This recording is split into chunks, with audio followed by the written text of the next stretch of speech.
So I'm sitting outside in this beautiful rural area, and all of a sudden this huge explosion happened, and I got this house.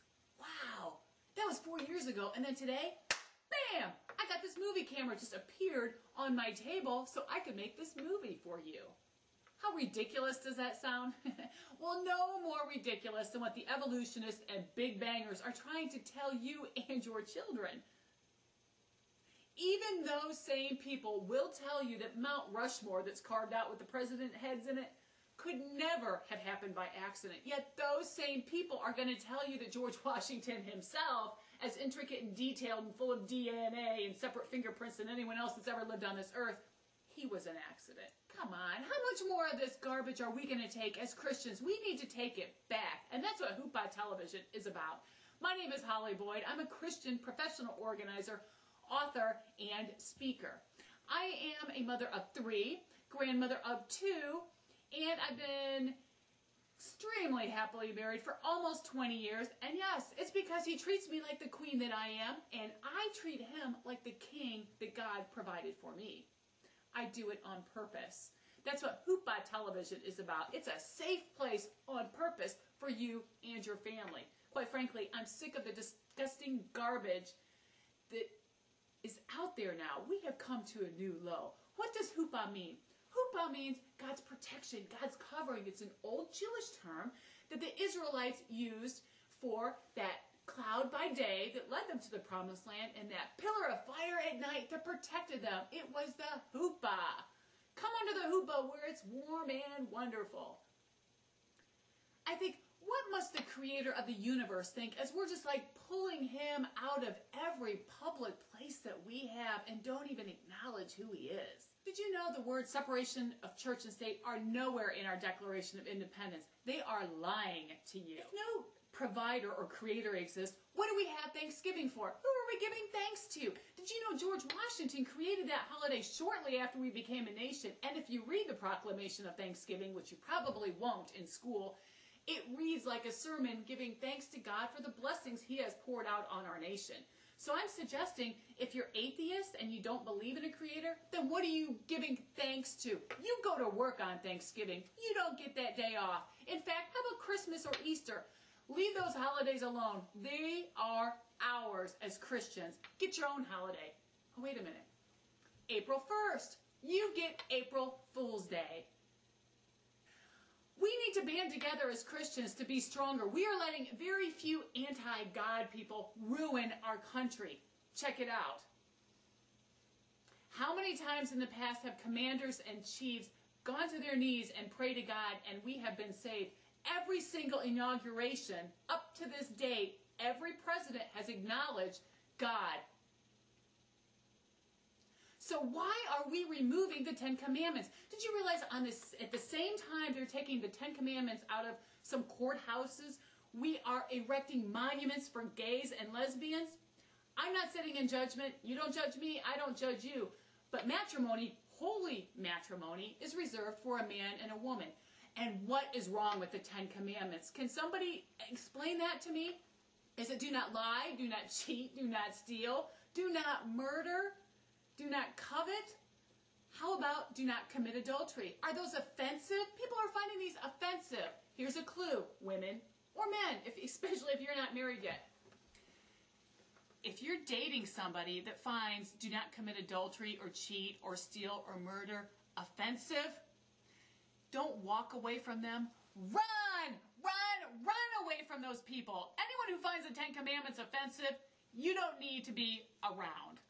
See, my job as a Christian, your job as a Christian, is not to be a passive one. We need to read the Bible to know how we're supposed to act. Did you know the difference between a radical Muslim and a moderate Muslim is that moderate Muslims are not reading the Quran. I have read some of it, and I know if these moderate ones were reading what their Bible tells them to do, they would no longer be considered moderate.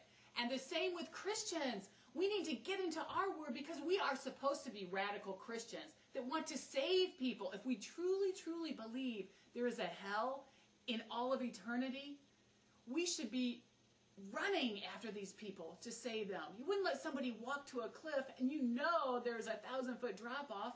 Wouldn't you stop them? That's what we're supposed to be doing. It's called the Great Commission. Check it out in Matthew. Could it be that people find commandment number 1 really offensive?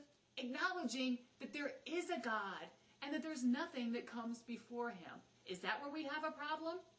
Probably. But listen, where there's a creation, there's a creator.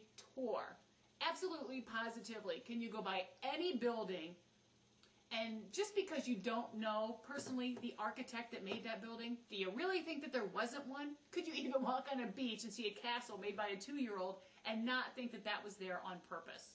Of course not. How about the miracle of a butterfly? We've raised them in our home. Did you know that the caterpillar in that cocoon doesn't just sprout wings and come out a butterfly? Oh no. That caterpillar disintegrates into mush. I know. I've accidentally killed one, and it's liquid in there.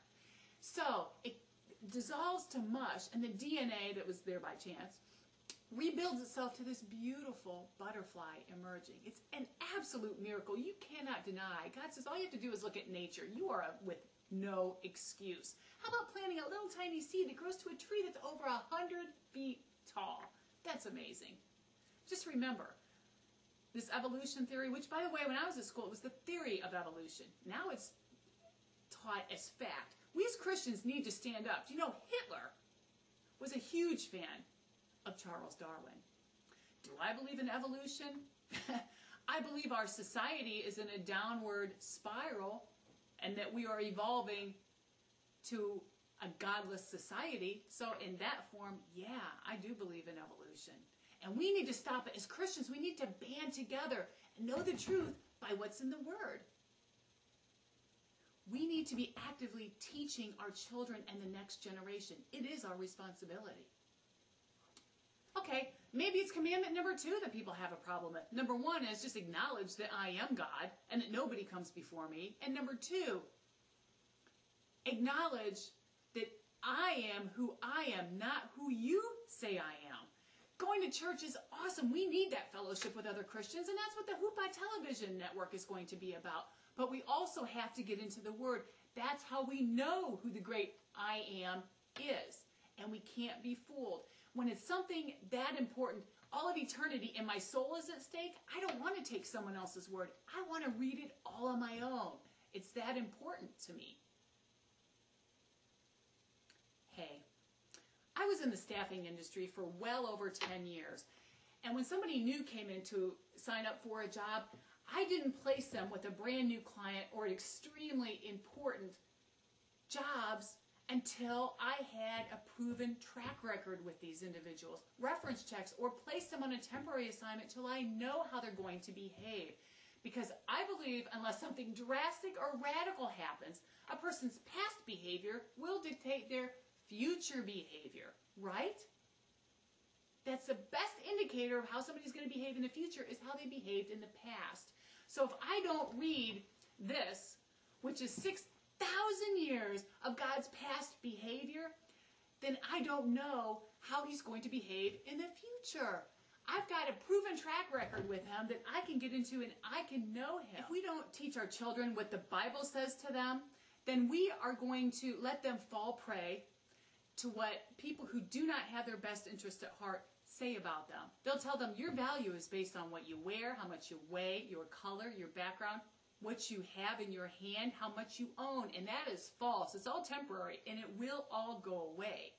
So if we base who we are on that, then as we get older or a disaster happens in our life, then we're not of value anymore.